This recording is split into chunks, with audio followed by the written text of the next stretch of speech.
I've always kind of been a Robert Rodriguez fan. Most of his movies really kind of speak to me, the sensibilities, the quick shooting, the creativity behind some of it. I absolutely adore El Mariachi, Desperado, From Dusk Till Dawn, all his earlier kind of stuff was things that I repeatedly went back to again and again. His latter day stuff is something that has been rather hit and a miss for me. But this story, based on a screenplay by James Cameron and based on a Japanese manga, was something that I was mildly curious about, but I wasn't sure what the entire story was going to be from the trailer. I don't know anything about the manga at all or the storyline. All I know is this movie and what it gave me, and it gave me a lot of enjoyment. There was things in this that I really enjoyed. The story is about a cyborg castaway, Alita, who has been thrown away from the largest, or the last largest city, floating city, above the city that we're in. We spend the majority of the movie. It's kind of all the rich and coveted people are up there, and everybody else in society is down doing the dirty work, supplying them with things that they will need.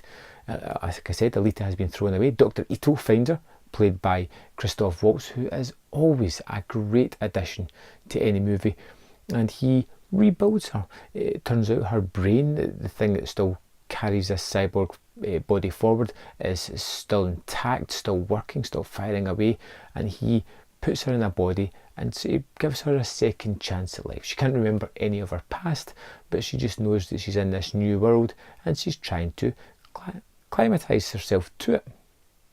There's so many rich world building facets within this movie that it's really interesting. You have hunters, you have people who are part cyborg, part mechanical, you have people that are just human, who just have certain body parts that have been replaced by mechanical parts, and you have all this idea of bad people, good people. You have people at night who are hunters, people at night that are attacking other people for certain reasons. And the movie has a sort of coming of age story of Alita, how she deals with this new body, how she deals with the loss of her memories, how she becomes the person that she once was. And it's pretty fantastic. The visual aspect of this movie is nothing short of breathtaking. The special effects are across the board some of the best I have ever seen. It is a visual treat. There is moments where you kind of forget that it's a mostly CGI'd character and just take it as a person that you're with. The lots of the mechanoids that are throughout this movie, the people who are part machine, it's seamless. They look fantastic. They look as if they're practically in this space. It is special effects with a real weight behind them, and it is jaw-dropping. The city is fascinating to look at. They kind of run down with this dirty, grubby tech everywhere that's not quite polished, but it's very cool anyway. It feels almost like an Old West situation as well. We have this sort of bounty hunters that all hang out in a bar. They're all kind of loners of some sort of another, and we have the bad guys who are, of course, the people behind everything, the people that run this world, that are kind of just putting everything down onto the lower classes. And it's so fun, even though the story is familiar to plots that we've seen elsewhere else. Not entirely, but they've taken bits from everywhere. But at the heart of it, you have the Christoph Waltz character and you have Alita, and these are characters that you really buy into and enjoy and want to spend time with, which is most important. And even though it does hit certain tropey moments throughout it, you're forgiving it because of the characters that you've already bought into. I loved Dr. Ito and his story behind him.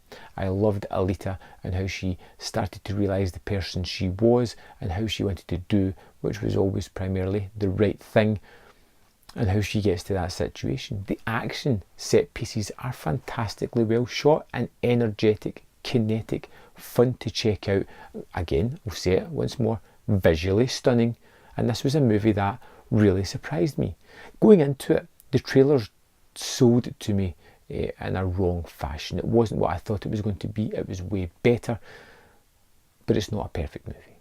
I do feel that it's missing a conclusion of Shorts, and that's all dependent on whether it's going to get a second part or not, which I really do hope it does, because it is worthwhile checking out. Honestly, if you're at all interested, I highly suggest going and checking this out on the biggest screen that you can, because it's stunning to look at, and it's really a movie that you want to take in as big a screen as you can.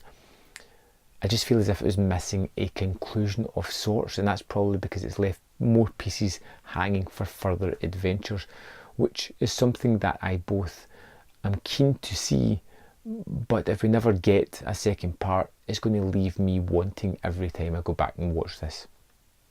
Full of great actors doing great performances, but the story is more than enough to carry this tale forward and keep it entertaining. The visuals, I've said several times already, are downright breathtaking, and some of the most fantastic special effect work that I've seen in the longest while. Some of the stuff they do is absolutely seamless, and it's just, you know, a cut above everything else. When you look at, say, Avengers Infinity War, and you look at Mark Ruffalo in the Hulk suit, it looks not great. Come on, let's be honest. But you look at this stuff here and you can't see where the real person stops and the machine begins. It's just fantastic. Alita Battle Angel is something that you should see in the big screen. It is well worth checking out. I thought it was pretty fantastic. I left this cinema on a high, feeling that I missed out a little bit, but more often than not, just having really positive feelings about this movie. I'd love to know your thoughts on it. Let me know in the comment box below, and I will see you next time on Man vs Film.